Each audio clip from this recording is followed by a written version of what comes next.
Good evening. Let me explain the tag team part of the talk tonight. What I'll do is I will talk for about maybe 10 minutes in the beginning about ancient Egyptian mummification in a general way, just to give you background. And then Pat will talk about the mythology associated with it. And at the end, I'll talk about the mummification project where I mummified a human cadaver. So it's really a kind of sandwich. You'll see. It'll work. I think it'll work. Now, almost everything we know about ancient Egypt relates to their belief in life after death. The pyramids, the only reason we have them is to preserve the mummy of the pharaoh. Right? That was the reason the pyramids were built. They weren't observatories, they had no other purpose except to make sure that mummy was preserved. Now, the reason we have these beautiful coffins, and there are a couple in the exhibit, as you know, here at the museum, the reason we have these beautiful coffins is to protect that mummy, because the Egyptians were resurrectionists. They believed that you were literally going to get up and go again in the next world. So you had to preserve the body. And to make sure that it was preserved, you have a coffin inside a coffin inside a coffin. It's plans A, B, and C, right? And often they were placed inside a stone sarcophagus. Now, this is a very early mummy. It's a natural mummy. Mummies come in two flavors, natural and artificial. Nothing has been done to preserve this body. It's a pre-dynastic burial. It's before there were pharaohs. This mummy is probably 6,000 years old.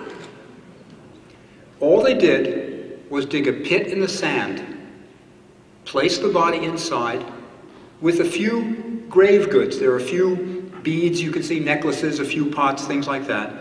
They would put it inside the pit, cover it with sand, and then it would dehydrate naturally. And that's what preserved it. If you can dehydrate a body quickly, that will preserve it. Because bacteria that eat the tissue need moisture. If there's no moisture, the body will be preserved. That's why you can have things like dried blueberries in your cereal, right? It's really a mummy of a blueberry, right? It's a dehydrated blueberry with its soft tissue preserved. So this is the earliest kind of mummification. Natural mummies simply put in a pit and covered over with sand. The hot sand dehydrates it quickly enough that it's preserved. Now, this changed when we get into the dynastic period, when we start to get pharaohs. Now, what we're looking at here is a tomb called a mastaba. It's Arabic for bench, because it looks a little bit like a bench. You can see that. And in the diagram on your right, you'll see that the burial is underground. Right? It's not in that superstructure. No. They're still burying the body in the ground. But the difference is, you know, when you bury something in the sand, eventually that sand is going to blow away. Animals are going to find the body, and it'll be destroyed. So they knew they had to do something to preserve the body. So they decided to build a superstructure on top of the sand pit. And that's your early mastaba. So you still have the burial in ground, but then you have a little superstructure above it to protect it. Now, eventually they became more elaborate. And what we're looking at in this one is they've gone all the way to bedrock. It's no longer a burial in sand. They're burying it in a subterranean room, a little tomb, and then they put the superstructure on top. Now, the problem with that is the body is removed from the hot, dry sand, and it doesn't dehydrate anymore. And they saw these bodies started to rot. They started to decay. So they had to do something to preserve the body. And that's when we go to artificial mummification. Because the body wasn't in contact with the sand, it wasn't dehydrating, it was decaying. So what they had to do was dehydrate the body artificially. And that's what an artificial mummy is, basically. Dehydrated by unnatural means. Now, the mastaba grew until someone got the idea, let's put another mastaba on top of it, and then another mastaba, and you get the step pyramid of Saqqara. It's simply a series of mastabas, one on top of the other. Now that mastaba, right, step cake, you know, like a wedding cake, that's going to become the true pyramid. So the whole evolution of pyramid building comes from the belief in life after death, and you have to protect the body. So you've got a mastaba, another mastaba on top, and then you fill in the steps, and you've got a true pyramid. But, you have to mummify the body artificially. This is an artificial mummy. This is Ramses the Great. Right? He's 3,300 years old, and he's still recognizable. And a little bit later tonight, I'm going to talk about how they did it in detail. But I want you to just look at it. And the thing that's amazing about it is that if you knew Ramses, you would recognize him today. He still looks like he looked 3,300 years ago. Still has his hair, recognizable features.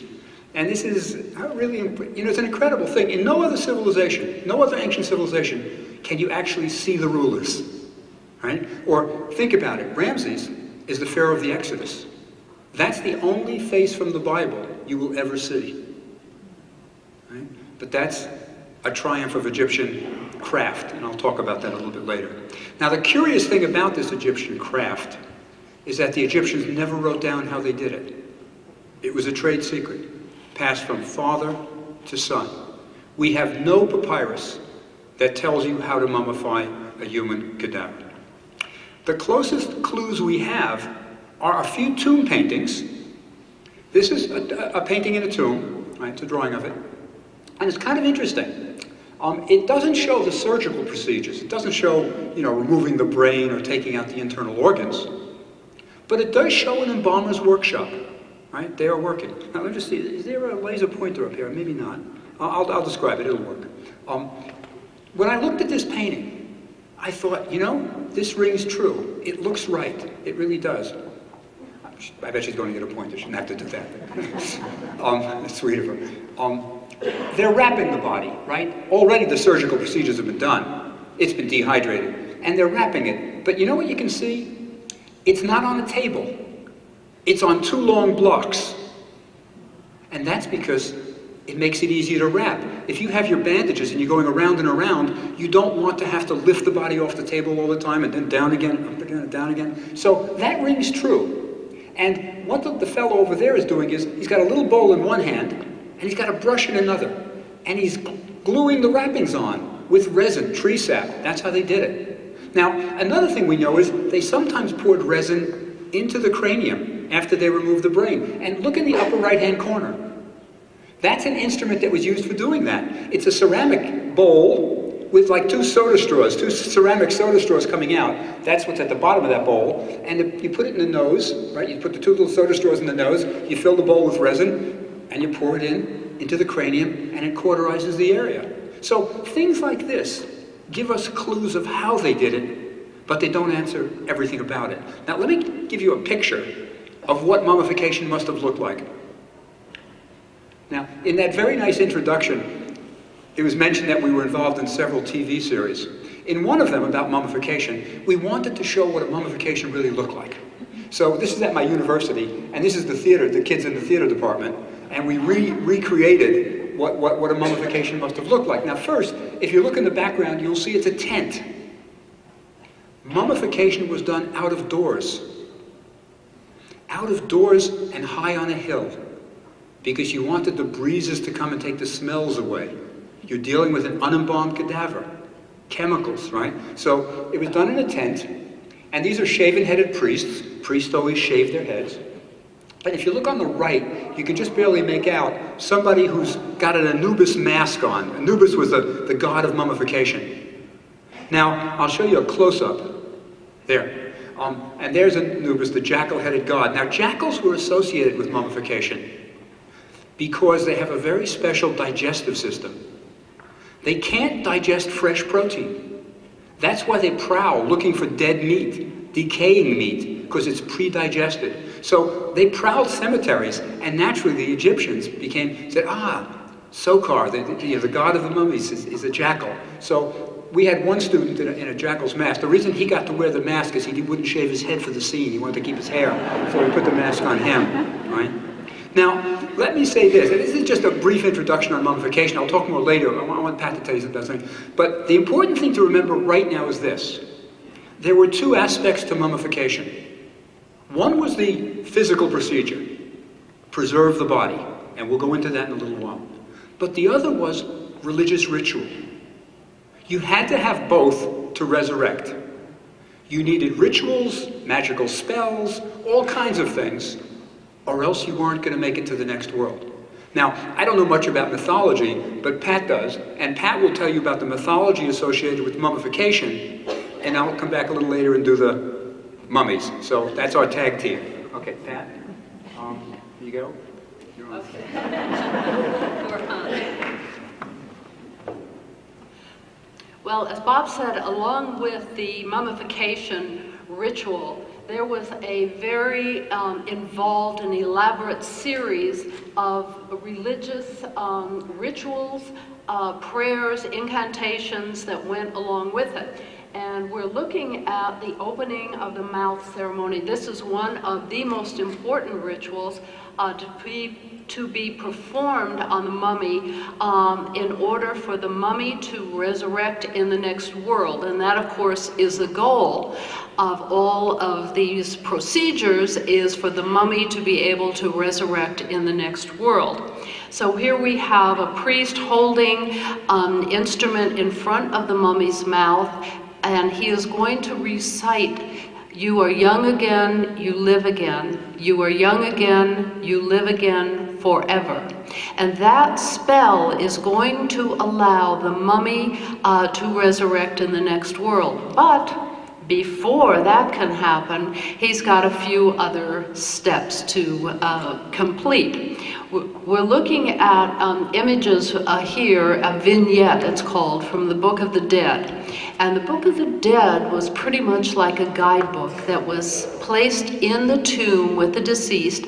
And this was going to help the deceased get from one... Oh, laser pointer, good. This was going to help the deceased make the very difficult, perilous journey from this world to the next. The scene we're looking at right now is the weighing of the heart ceremony, and this was a one of the most important ceremonies that the deceased had to complete, because without this he was not going to make it to the next step, nor was he going to resurrect. So let's point this out. We have a scale. Over here we have the heart of the deceased, and over here we have a feather. Now, the idea is that the heart of the deceased had to be pure. It had to be free of any evil doings, bad doing, and it had to be able to balance against a feather of truth. So prior to this, the deceased has gone through a negative confession where he says, "I have not blocked the irrigation ditches. I have not stolen from the widow and the orphan." And he lists a long list of things that he has not done to prove that his heart, which is right here, is going to be as light as a feather. Now, should this not be the case, and his heart is heavy with bad deeds, the heart is going to sink down, and we have a composite, very strange looking beast over here, who is called the devourer. And he is going to snap up the heart, swallow it, and that means the person is going to go out of existence forever. There is no possible way that the deceased can resurrect in the next world. So this vignette is always very clearly illustrated so that everyone knows what will happen. And if you have been to see your exhibit here, the new Egyptian exhibit, you will see an example of this on the papyrus that's on display there. So after the weighing of the heart, which in almost every case the heart proves to be as light as a feather, the next move will be for the deceased to enter the next world, or the netherworld. And here we see him. He is standing behind an offering table where he is presenting offerings to Osiris, the god of the underworld. And his wife is behind him. They're together, dressed in their beautiful party clothes. And they are greeting Osiris because they have just entered the next world, and they will become one with Osiris. So this is a fairly complicated idea, and the thing that we want to look at tonight is, where did these ideas come from. Where did the idea of Osiris being the king of the underworld and mummification and resurrection develop? And so in order to look at that, we're going to take a step back, sort of to the beginning, at one of Egypt's early creation myths. Now, Egypt, of course, had more than one creation myth. They had more than one god. You may have read or remember that they had over 2,000 gods. And it worked out pretty well for the Egyptians because they included everybody.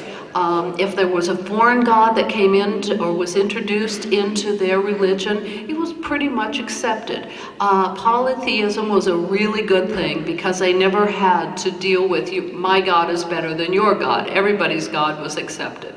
So in the beginning here we have Atum at the top. He is the creator god. Now Atum has self-created himself. In the very beginning, there were only the waters of chaos, so the Egyptian myth tells us, and eventually a mound of earth arose from this water, and it was called the primordial mound. And standing on this mound was Atum, who created himself. He willed himself into existence. He then had two children, Shu, who equals air, and Tefnut, who was the goddess of moisture. Now, he created these two without a partner. Some forms of the myth say he ejaculated them, others say he spat them out on the ground. Now, at this point, we see that one of the very early ideas in Egyptian practice where kings could marry their sisters or their daughters, well, there is a precedent for that here because we have Shu and Tefnut, who are brother and sister, also marry, and they have two children, Geb, who is earth, and his wife Nut, who is the sky goddess. Again, we have brother and sister who are married, husband and wife. Geb and Nut now have four of the gods and goddesses that it will play a very important part in the funerary practices that developed in ancient Egypt. So we have Isis and Osiris, who are brother and sister, and they are married, husband and wife. And we have Nephthys, who is is going to become the companion of Isis, we'll see, and Set. Now, Set is a very interesting character. Let me just go here and show you Isis and Osiris. But Set is an interesting character because his character develops that he is going to be the archetype of evil. He is going to be everything that is evil and bad. And the Egyptians had the understanding, they knew that evil existed, and they knew that you could sometimes overcome it, but you could never completely eliminate it. And so Set was the person who represented this. Now, all of their mythology takes place in what we call primordial time. This is the time before time began, and the gods are in the heavens, and Isis and Osiris that we see here standing in a shrine are sent down to Egypt and to civilize Egypt. At this point during primordial time, Egypt is not civilized. It's a wild country.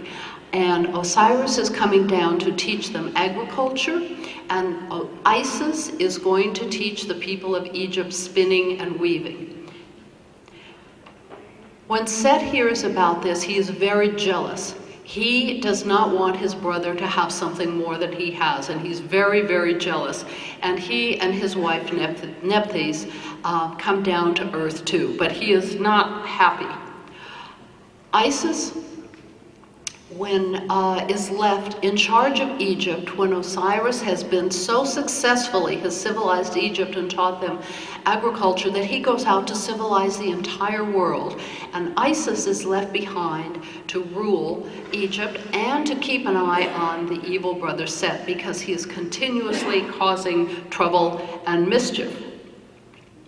And Isis, we will see, or if you study mythology, she goes on to become one of the most important deities in all of ancient Egypt. And when the Greeks and Romans come in and are ruling Egypt much later, in Egypt's history. Isis is primarily the goddess who lives on, and both the Greeks and the Romans accept her into their pantheon. So she has a very long history. So tonight we're seeing the very beginning of Isis, how she sort of got her start, if you will. Now, I'll have to just say a word about the next few illustrations. A few years ago when I was putting this lecture together, I came across a book that was illustrated in around the 1920s, and they have these very fanciful illustrations of the story of Isis and Osiris, and it was billed as Egypt's greatest love story. So I have a few of these in just because I thought they were unusual. Here is Isis ruling wisely in Egypt while her husband is away.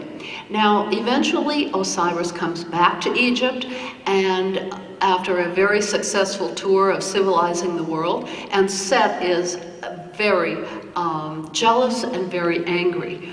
So he has a cunning plan. He sends Isis away. He makes sure she's called away on an errand. He then plans an enormous banquet and invites a lot of people, and the prize he's giving out for the banquet is a beautiful inlaid and decorated chest, and he makes the offer that anyone at the banquet who can fit inside this chest can have it. It will be their gift.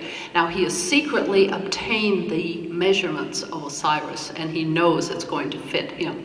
So as the banquet wears on, they finally ask Osiris here, who's approaching the box, and here is the evil Set. And Set says, come and try. Of course, Osiris climbs into the box, stretches out, and it fits him perfectly. Set immediately clamps the lid on, nails it shut, seals it with lead, and throws the box into the Nile. A huge storm occurs in the Nile, and it washes out to sea, and this chest that has Osiris, the body of Osiris in it, washes up on the shores of Byblos in Lebanon, and it ends up in a tree branch, and the tree grows to enormous size, and so the box is encased in the tree trunk. And at this point, Isis does not know where her husband is. She searches all over Egypt, lamenting and crying, begging the other gods to help her, and she has a dream one night. Then she sees her husband in this box and sees him, but he is not in the tree, he is in a pillar. It seems that the king of Byblos was building a new palace. He cut down the tree, and that became one of the pillars in his palace. So we have Osiris in a box, in a pillar, in a palace. Isis then travels to Byblos and manages to meet the handmaidens of Queen Astarte, who invite her back to the palace and want to introduce her to the queen. And the queen is so taken with the beautiful goddess Isis, not knowing she's a goddess, and asks her if she will stay on and be the nursemaid to her newborn son. And so here we have Isis sitting here looking up at the baby and the queen and all the little handmaidens around. Now, eventually, the queen discovers that Isis is not just a handmaiden, and Isis confesses that she's there because her husband is in this box in the pillar in the palace. And the king and the queen agree to cut the pillar down. They open it up and give Isis the box that contains the remains of her husband. And she brings it back to Egypt.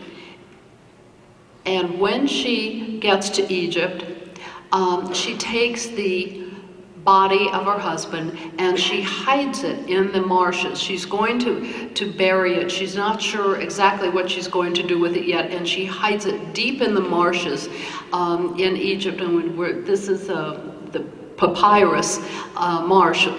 that looks like where she would have hidden the body. Now the evil Set is out on a hunting trip one day, and he discovers the body of Osiris, and he collects it and he hacks it into 14 different pieces and throws them all around, buries them, hides them in different places in Egypt. And Isis and her sister at this point realize what has happened, and here is where Nephthys comes in. She is going to be the ally with Isis, and they search Egypt. They gather all of the 13 of the 14 pieces, because it seems that the phallus was thrown into the Nile and consumed by a fish. So at each point that they find a body part, they conduct a funeral and they raise a shrine, but she secretly brings all of the body parts back, and she is going to reanimate her husband. And because Isis, among her many titles, is goddess of magic. So here, I'm sorry for the poor slide, but this is a photograph of Temple of Dendera, where you can see this scene happening. We have Nephthys here, kneeling over the body of Osiris. We have Isis here in the form of a bird, and she is saying the magical spells that will bring the body parts together and reanimate her husband. She also fashions a phallus for him, and in this section, as the bird, she hovers over, and magically she is impregnated, and she is going to have their child, which will be Horus, the falcon god. In the meantime, she is able to bring her husband to life, but he resurrects not in this world, but he resurrects in the underworld, the next world, and he is going to be the king of the underworld. So in this myth, we can see that there are some elements to this which apply directly to the Egyptian religious beliefs. Now in myths, I should have mentioned, there's always a story embedded in a myth. You're not expected to believe it exactly as it's told, but you're expected to get little nuggets of information from the myth that will explain things to you or help you understand a concept. So here we have, in the Isis and Osiris myth, we have the origin of the anthropoid coffin in the box that Osiris was buried in. Then we have the idea that Isis found her husband on foreign soil, brought him back to Egypt. He had to be buried in Egypt. And this is a concept that pervaded all of Egyptian thought, all of religion. Everyone wanted to be buried in Egypt. They would not want to die or be buried on foreign soil. The body had to be intact. If you were going to resurrect, you couldn't have only part of your body. You couldn't be missing anything. And so later, the embalmers would fashion a foot or hand or whatever the body might be missing, so that you would resurrect intact. And Osiris was going to come alive, to resurrect in the next world, but in the same body that he inhabited, his same body he had in this world. So these were the ideas that were taken from the myth and that were applied to the religion. Now, of course, when the Romans took over Egypt and made Egypt a province of Rome, and Christianity became the religion, all of this died out.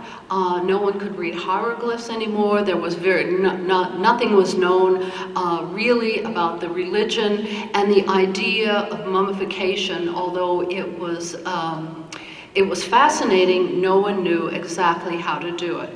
And that's where Bob will now tell you about his project where he mummified a human cadaver in the ancient Egyptian way.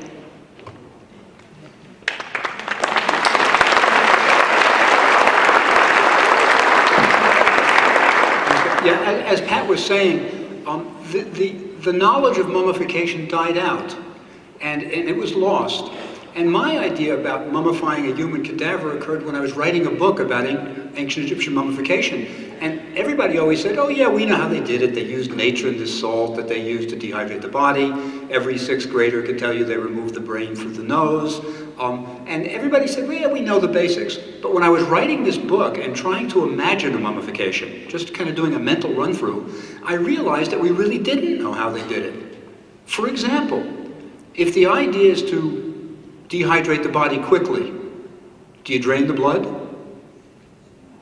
It's a reasonable question, right? Nobody ever even asked that question. Or can you really remove a brain through the nose? How do you do that? Or from studying mummies, we know that the incision that they used to remove the internal organs was only about 2.5 inches long, 3 inches. Can you really get a liver out of an incision that small? Liver is the largest organ inside the body, and it's very large. So there were many, many questions. I mean, how much natron does it take to mummify a human cadaver? So there were loads of questions that people hadn't even asked, let alone answered. So at some point I realized the only way to really figure out mummification was to do one. Right? So that's when I got the idea to mummify a human cadaver in the ancient Egyptian way. Now, to make it a reasonable project, we had to make sure we did everything in the ancient Egyptian way. Absolutely everything. So, let me go forward. That's Osiris, you can't fool me. That's me, you can't fool me either. This is Egypt. It's not what you usually think of as Egypt. It's a natural lake in a place called the Wadi Natrun, the riverbed of natron. Now, natron, as I mentioned, is the salt that was used to dehydrate bodies. It's basically sodium carbonate, sodium bicarbonate, sodium chloride. It's baking soda and table salt. It's a naturally occurring compound, and that's why I'm here, to gather my natron for the mummification project, right? This is where the ancient Egyptian embalmers went, and this is where I went. Now, I'm gathering a little sample in a baggie there, right? But I wanted to do a chemical analysis to make sure that I had the right stuff, right? There's my little baggie. And then once I saw that it was natron, I dug it and I brought it back to the United States. And that was, by the way, the hardest part of the project, bringing 400 pounds of an unidentified white powder through JFK. But anyway, we did it. So I gathered my natron there. Now, we needed tools. One of the sources we had of how the Egyptians mummified was Herodotus, a Greek tourist, right, who was in Egypt around 450 BC, and he was told how they did it. One of the things he said was they used a sharp Ethiopian stone for the slit in the abdomen. Now, a sharp Ethiopian stone is obsidian, black volcanic glass. That's what they used. So we got somebody from the American Southwest to flake our obsidian blades, and this is what we used, right? A simple flake. Now, let me say something about this obsidian, which is remarkable. These obsidian blades are sharper than a surgeon's scalpel. They are 1/4 the thickness of a surgical steel scalpel, right? If you are having bypass, have your surgeon use one of these and not a scalpel. It is better. It is better. There's a famous archaeologist, Blexley, who was an expert on flint and various stone tools, and when he had a quadruple bypass, he flaked his own obsidian blades and had a surgeon use them. Right? So they're really quite good, because when you use a scalpel, it actually does some damage. It tears. It doesn't make a beautiful, this makes a beautiful slit. So anyway, we're going to use that. We also made bronze and copper knives, just like the Egyptians. They didn't work very well. This is the tool that we're going to use to take the brain out through the nose, right? And I'll tell you something about that. It wasn't so easy. This is the instrument we're going to use to go in through the nasal passage, right? We're going to break through a bone called the ethmoid bone, which is on the cribriform plate, go into the cranium, then we'll insert that guy and try to pull out the brain. Don't try this at home, kids. Now, we also made replicas of ancient Egyptian jars, right? I took the ceramics students at Post to the Metropolitan Museum of Art, showed them ancient Egyptian jars, and they made these wonderful, wonderful replicas, and really fabulous. As you can see, this says intestines, this says stomach, right? These are going to be what we put the internal organs in, right? Now, one of the things Herodotus told us was they used palm wine to wipe out the abdominal cavity. After they've taken out the internal organs, they purify it with palm wine. Now it makes sense, it's alcohol, right? It's going to cleanse the area. The only place we could find palm wine was in Nigeria, right? And that's it, Delta palm wine. I'll show you a close-up in a second. This is the jar we poured it in. Now, written on the jar is the ancient Egyptian word for wine, right? Now, the Egyptians liked onomatopoeia, right? They loved words that sounded like what they are. The word for cat was miah, right? The word for donkey was e'ah, right? And the word for wine was erp. And that's what that says, erp, right? The reed leaf is the I, the mouth is the R, and the little rectangle is a P, erp, right? That's the word for wine. Right? So one thing about this, by the way, we thought it was a good omen. It had a little pyramid on the bottle, even though it came from Nigeria. That was good. You can't read this here, but what it says is, it says, shake well for full nutritional value, right? It had pieces floating in it. Right? Anyway, we also needed spices, the same spices that the Egyptians used, frankincense and myrrh. Frankincense is on your left, myrrh is on your right, the darker brown is the myrrh. We got it from the same places the Egyptians got it from, right? From near Saudi Arabia, Sudan. So we had our frankincense and myrrh. And these were important, not just ritually, but they also took away some of the smells. They masked some of the smells, right? So we were going to do it everything the Egyptian way. We had magical bandages made, right? My students who were good in hieroglyphs. One of the hard things, by the way, surprisingly, some of the women will know this probably, was getting linen. Pure, untreated white linen is not easy to get. The Egyptians didn't have cotton, right? They only had linen, which comes from the flax plant. And linen, as you know, is made in Ireland. That was the only place we could find untreated white linen. Most of the linen you get here is treated. So we got pure white linen, and we had magical spells, copied the magical spells, put on our bandages, so we're going to do that. And, you know, it was interesting. As our project, I'm just checking the time, we're okay. As our project was proceeding, people sensed that this was going to be history. For the first time in 2,000 years, a human mummification was going to be performed. And many people wanted to participate. They wanted part of the action. It was really very nice. And, for example, we had to create jobs for people so they could participate. So we never thought we would do a lot of the ritual, right? We were doing the mechanical part, the surgical part. But for example, in my university, the students created Ushakti statues. These statues on top, those are little servant statues that were going to come to life in the next world and serve the deceased, right? So we had students make 365 of them, just like the Egyptians, one for each day of the year, right? And these jars here, right there, those 4 blue jars, are called canopic jars. Those are the jars in which the internal organs were placed. And the 4 gods who guard the internal organs, that's the heads on the jars right there, those are the 4 sons of Horus, right? You have Mesti, a human-headed one, Dwamatef, a jackal-headed one, right? Kensenebef, the falcon, right? And right there, Dwamatef, the jackal. Wait, I'm missing one. Mesti, Kensenebef, who am I missing? Right? Happy, the cenocephalic ape, the dog-headed ape.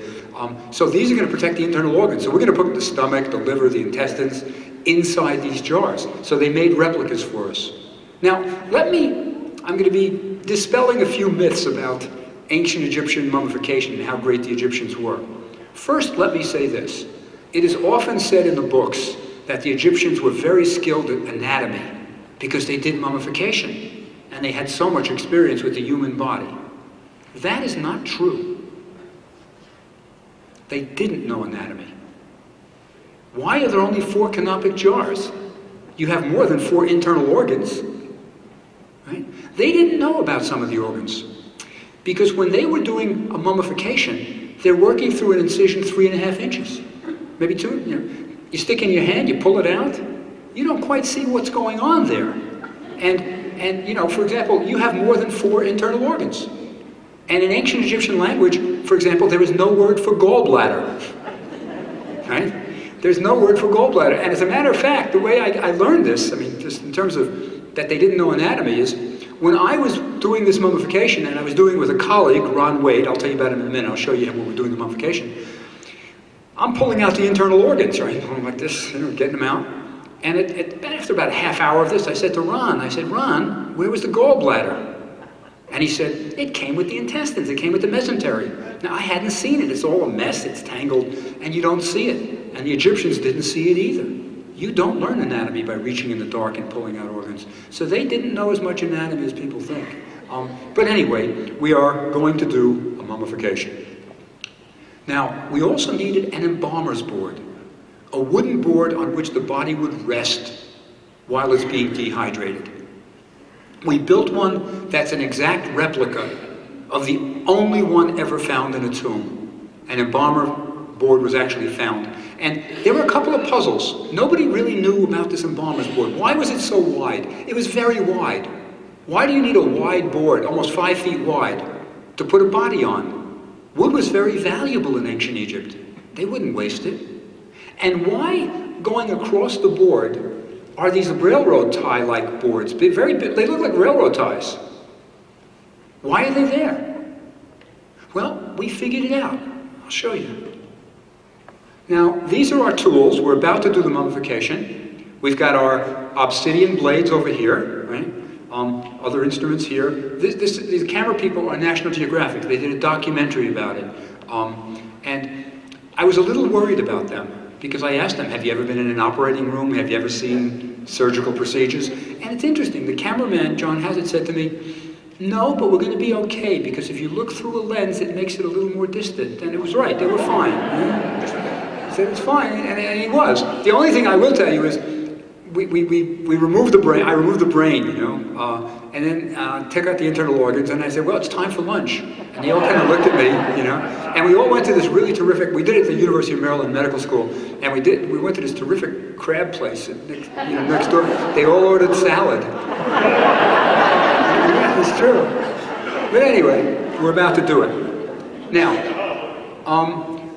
we're about to remove the brain. And this is one of the things that we learned that just didn't work the way people said it did. The body is draped, there's the nose, you can see it, and I've got this long harpoon-like thing that I'm going to tap through the cribriform plate, past the ethmoid bone, and then I'm going to take that long hook, put it in, and try to pull the brain out, right? It does not work. Everybody said it'll work, you just keep repeating it, you pull a little bit of the brain out, you clean it, you pull a little brain out, and just keep repeating until you get the brain out. We tried it. It does not work. You cannot get a human brain out that way. No. What we did learn, and I'm quite sure the Egyptians did it this way, is once you get into the cranium with that long coat hanger-like instrument, you use it like a kitchen whisk and you rotate it. And you macerate the brain. You break it down. You liquefy it. Then what you do is you invert the cadaver and the brain runs out.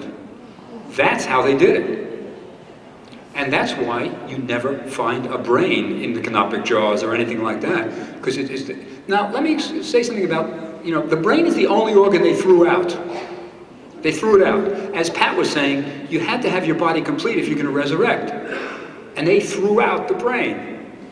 But it's not so crazy. As she was mentioning, they believe you thought with your heart. That's why the heart is on the scale, the balance against the feather of truth. And that's not surprising because when you get excited, isn't it your heart that beats quickly, not your brain, right? So that's why on Valentine's Day you send little chocolate hearts, right? You really should be sending little chocolate brains if you really think about it. You should. But anyway, so we realized that the brain would come out only after we broke it down, inverted the cadaver, and that's what we did. Okay? Now the question is, how do you know when you've got all the brain out? Because you can't leave any brain in or else it'll putrefy. We couldn't x-ray, that would be cheating. The Egyptians didn't do it that way. So we figured out how they did it. What we did when we removed the brain, inverted the cadaver, runs out, we then took pure white linen, thin strips, thin, and we took the coat hanger instrument and forced it through the nasal passageway into the cranium and used it like a swab. And then you pull it out, it comes out a little bit bloody, a little bit of gray matter, and then you take another one, you put it in, and when it finally comes out clean, you've got all the brain. That's how they did it. And we're going in now with the coat hanger thing, we're going to macerate it. And then eventually, see, that's the linen strip that's coming out with blood on it, a little bit of gray matter, but, you know, it's eventually going to come out clean. Now, that's Ron Wade, who was terrific to work with. Ron is the director of the State Anatomy Board for Maryland. And Ron was invaluable for many, many reasons, right? The two of us are doing the surgical procedures. Now, first, Ron knows more anatomy than I will ever know. But even more important, Ron is small. And you're working through a 2.5-inch incision or so, a 3-inch incision. I've got big, clumsy hands, you know? And I'm doing some of the procedures, but when it got really tough, like, for example, getting the lungs out, right, where you're going through the diaphragm, right, from the, right, all the way into the thoracic cavity, right, from the abdominal into the thoracic. Ron was like Plastic Man with these little hands going up and pulling the lungs out. He was fabulous. So he really was crucial. Now, we are about to take out the internal organs. We've removed the brain, and there you can see the size of the incision. This is the abdomen, there's the belly button. We got the abdomen here, and we've got a little red line to mark where I'm going to make the slit, and just to show you, it's about 3 inches. Now, I've got in my hand one of those obsidian blades, and with a very gentle swipe, I'm into the adipose tissue. I'm into the fatty tissue. One more swipe, and I'm right into the abdominal cavity. Very sharp. Had to relearn surgical skills. You know, used to surgical scalpels. This thing is much sharper. So we're in there, and now we're taking out the organs. Now, one of the things nobody knew was, what is the order in which organs come out? What are you going to pull out first? How does it work? Well, that's the first organ that came out. What organ is it? Anybody know? Spleen. It's the spleen, right? One of those forgotten organs that doesn't have a canopic jar, right? But that's the spleen. The reason it's so dark and red is the spleen is basically a bag of blood, right? That's what it is. So it's very dark and red. We're now taking, the intestines are coming out, right? And now we're dehydrating it, right? We've taken out the brain, we've taken out the internal organs, we're going to put it all in natron. Then we're pouring in the wine to wash out the abdominal and thoracic cavities. Just like the Egyptians, the only organ we left inside was the heart. They left that in because you had to think when you got to the next world to say the magical spell so you'd resurrect, and could literally get it all together. So we are pouring wine in there, right? And now we're about to dehydrate the body. Now how are we going to do this? Well, first, these are little packets of natron. We took a little bit of linen, tied it up, made like a little sachet, and we are going to pack the body with natron packets. We are going in through the little incision, all the way up to the thoracic, packing it with 23 of these packets, all the way down to the abdominal cavity. So the body is going to dehydrate from the inside and from the outside. That's our mummification board. We're about to put the mummy, the body, the future mummy, the mummy on the board. Now this is when we learned why it's so wide and why do you have these railroad ties. First, the railroad ties. When you die, the only thing that affects where your blood goes is gravity. The heart has stopped pumping. So, if a body were, as in a murder mystery, placed in a closet standing up, all the blood would go to the legs, because gravity is pulling it down.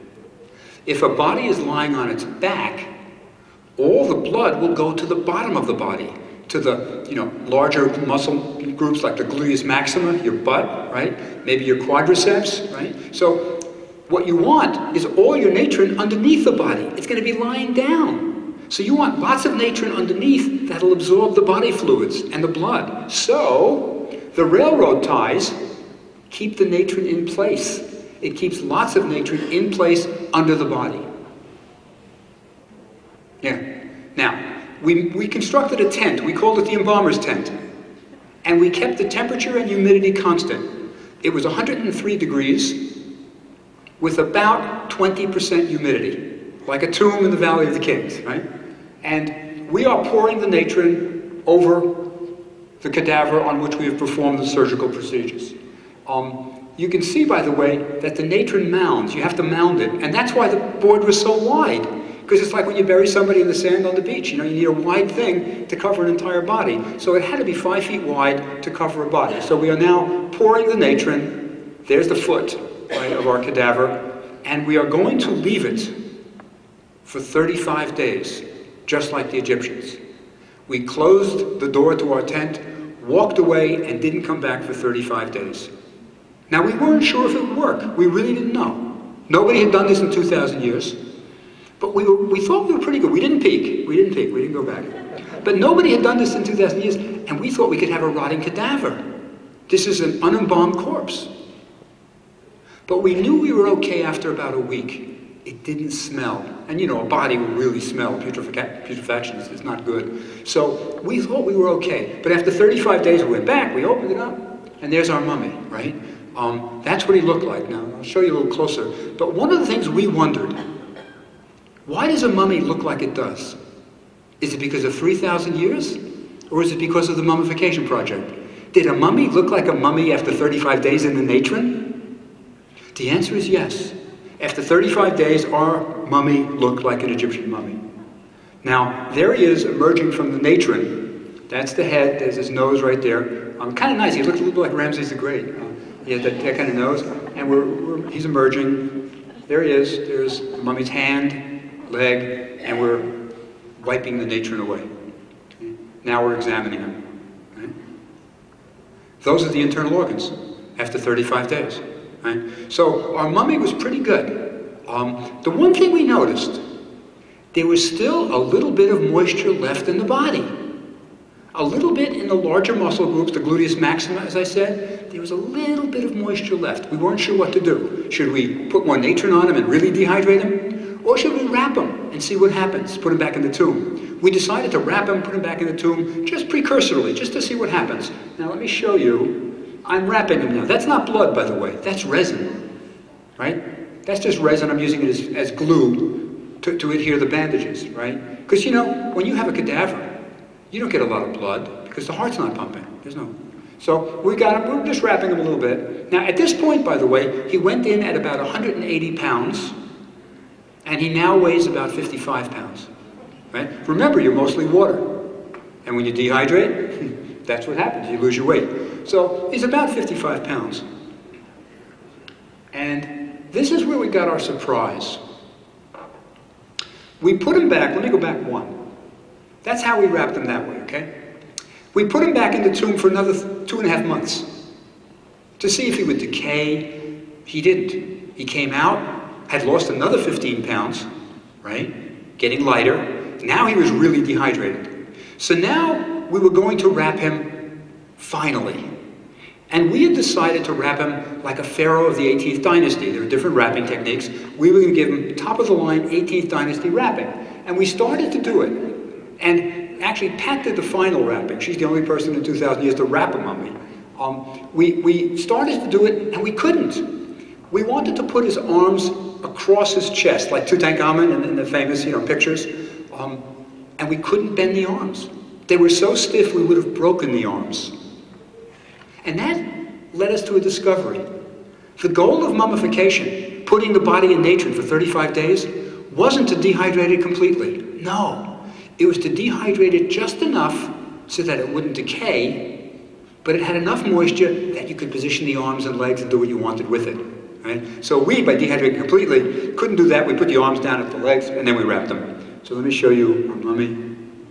Now, this is our mummy as he is today. Right? It's now, I think, something like 14 years after the fact. We have kept him at room temperature, no special preservation, for 14 years. Every other year we go back, we take tissue samples to see if there's any fungi, any bacteria, any kind of infestation, and so far nothing. So far it looks as if we've done it right. I don't mean to say we've done it perfectly. There are other things. I'm hoping in the future people will also mummify other cadavers. It's a difficult procedure, but somebody can do it better than we have. But right now it looks like we've really figured out pretty much how the ancient Egyptians mummified. And let me emphasize, the goal of the project was to learn about 3 different areas. 1, surgical procedures. We did that. Figured out how to remove the brain. Can a liver come out of an incision that big? Yes, it can. It pops out a piece at a time, in a sense. I don't mean it breaks off. The liver has lobes. and a lobe comes, it deforms, you push it, another one comes, and then it finally comes. It's almost like giving birth, really, and it comes. So you can. So we learned about the surgical procedures. We learned about the tools of the embalmers, right? Using obsidian, using that coat hanger-like thing, all that. And we learned about the use of natron. How much natron does it take? 400 pounds. Right? So in all, it was a successful project, but it's ongoing. It's not over. This mummy, we feel, will remain, as it is for decades. Some scientists want tissue samples from it. We're using it to figure out DNA, why we can't get DNA out of Egyptian mummy very well. We'll try to sequence our mummy, because it doesn't have 3,000 years, but it has been mummified. So it's an ongoing project, but I think now we do know the basics of mummification. Thank you.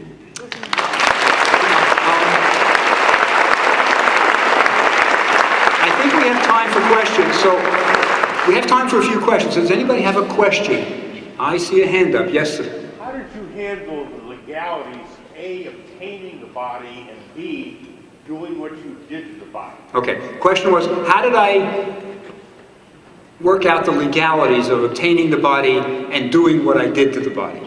Okay? The answer is simple. Anytime you use a human cadaver for research, there's always, usually a state ethics board that has to determine, is this fair and good use of a cadaver? Cadavers are precious things.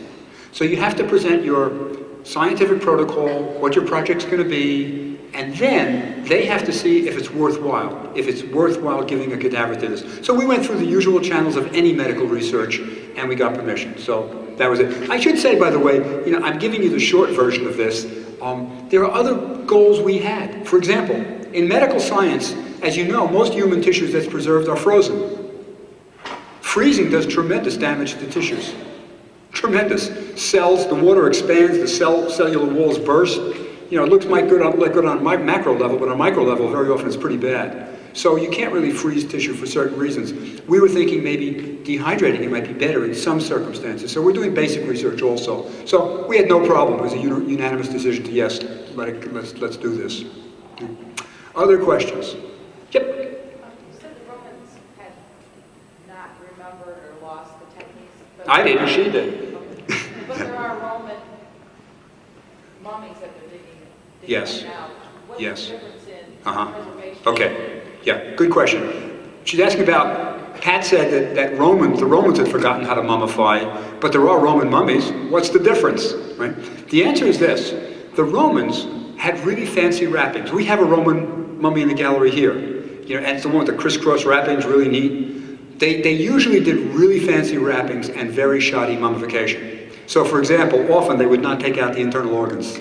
They would leave the brain in. They would do things like that. So by the time of the Romans, they really didn't have the techniques that they had, say, 1,000 years earlier. So Roman mummification is really pretty bad. That's why Roman mummies are usually in bad condition. Yeah. Okay, good. Yes, please. Yeah. The lungs, you must have had a hard time getting them out, right? Ron Wade did, yeah. Yes, it is hard. Going up there with an obsidian knife, going through the diaphragm, and you don't want to cut the heart out, right? You got to leave the aorta intact. You got to leave, right? So it is tricky, but we did it. We did it. No, it was interesting to see just how hard some of this is. Let me say this about this. You ask about how hard is it getting the lungs out. I'll tell you about the kidneys. They're more interesting. In about half the mummies I've examined, half the ancient Egyptian mummies I've examined, the kidneys are still in place. The other half, they took them out. Why? Right?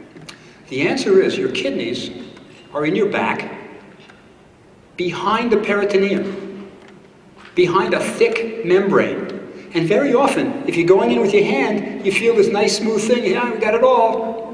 They didn't know the kidneys were there. Some of them didn't know the kidneys were there even. So, it is a hard procedure, and you got to know what you're doing. We knew more anatomy than they did, so we knew to go for the kidneys, go through the peritoneum and get the kidneys.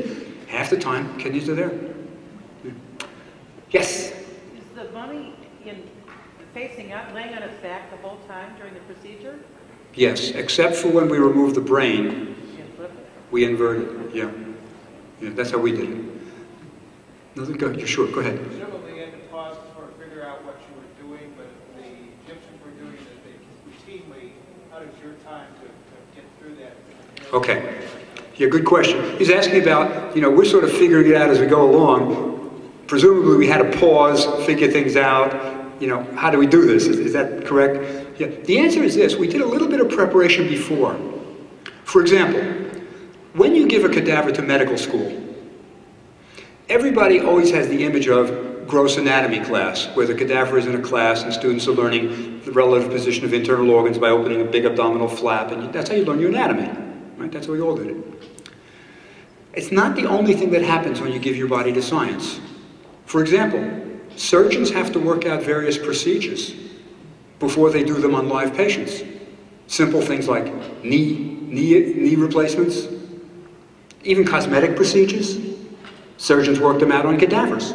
And often a cadaver is sectioned. So the knees will go to the knee guys, to the orthopedic guys, the head will go to the cosmetic guys, and everybody works on these. Now, we obtained 2 severed heads that the cosmetic guys had worked out procedures on. And we tried the brain procedure about a week before we had our real cadaver to do it. So we did a little bit of fiddling around. That's when we realized, you can't get a brain out this way. We tried all kinds of things. For example, we tried, first of all, pulling it out with the hook. Didn't work at all. Then we figured, let's aspirate. Let's put some water in and really squirt it in and maybe it'll come out. No way, it just builds up behind the eyes. So we're doing all this stuff. So we did quite a bit of preparation before we really did our cadaver. Yeah, go ahead. How long did it take you to make the mummy? How long did it take us to make the mummy? Basically, it really did take about 35 days. The surgical procedures was 1 day. Did everything in 1 day. Then we put it in nature for 35. And that we could have been done almost. But then we put it back for 2.5 months just to dry it out. But the Egyptians had a religious sort of tradition. The body had to be placed in the tomb on the 70th day after death. So they had 70 days at most. But most of that was religious ritual, as Pat was saying about. Time for one more question, then I'll sign books, or we'll sign books or whatever you want. Go ahead, young lady. Yes. This thing about the heart, now you said you left it in, but in the myth, it's weighed against the feather. Mm-hmm. Yes. So sometimes myths aren't exactly consistent. The question was about, in the myth, the heart is weighed against the feather. And it may be allegorical. It may be, is your heart really light? Is it, that kind of thing. But it's a perfectly good question, but, it doesn't always work. Okay, go ahead, one more, go ahead. Is the matron reusable? It takes Great question. Is the matron reusable? No. What happened was when we did our mummification, that natron was almost like concrete. We had to use an iron bar to pry it off. It's not, and so no, it is not reusable, which shows how expensive mummification was. 400 pounds of natron for every mummy. I'll tell you, but what that means is if you're going to the Wadi Natrun, you've got to haul it on donkey back, right, to wherever it's going. This is an industry already. This is a major industry, hauling the natron back and this and that, and it's not reusable. So only the wealthiest got the full treatment. The poorer person didn't get this full treatment of natron. Maybe they used sand for the poorer person or whatever, but only the wealthy got the natron. Yeah. Okay, go ahead, yes? How many mummies per day might have been mummified? It's a good question. How many mummies per day might have been mummified? Well, I'll give you this way. I thought about it. How many mummies are there in Egypt? The population of Egypt at its peak, right, say in the time of Tutankhamun, was about 1 million. About 1 million, right? Now, how many of those are mummified as top of the line? Maybe at most, 1%, right? Maybe at most 1%, something like that. So maybe you got, 10,000 every generation at most, or something like that. So I think you have a couple of million mummies in ancient Egypt over the course of 3,000 years, of really good ones. Then you get other ones. There were mass pit burials. And sometimes if it was in a if it was in a really dry area, the body will dry up very quickly and be preserved naturally. But, you have millions. You do have millions. Okay, I'll give you one more question. Go ahead. The last question. Then I gotta... Okay, go ahead. I read that King Tut had a incision on the back of his head, and that was how they removed his brain?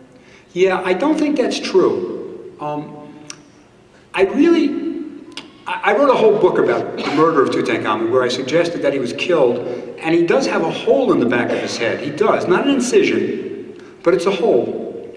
And this was discovered in an X-ray, an early X-ray of Tutankhamun's, and I think it's a blow to the back of the head, and that perhaps, just perhaps, it's only theory, he was murdered. Now, it would be very, very, very, very unusual to remove the brain through a hole in the back of the head.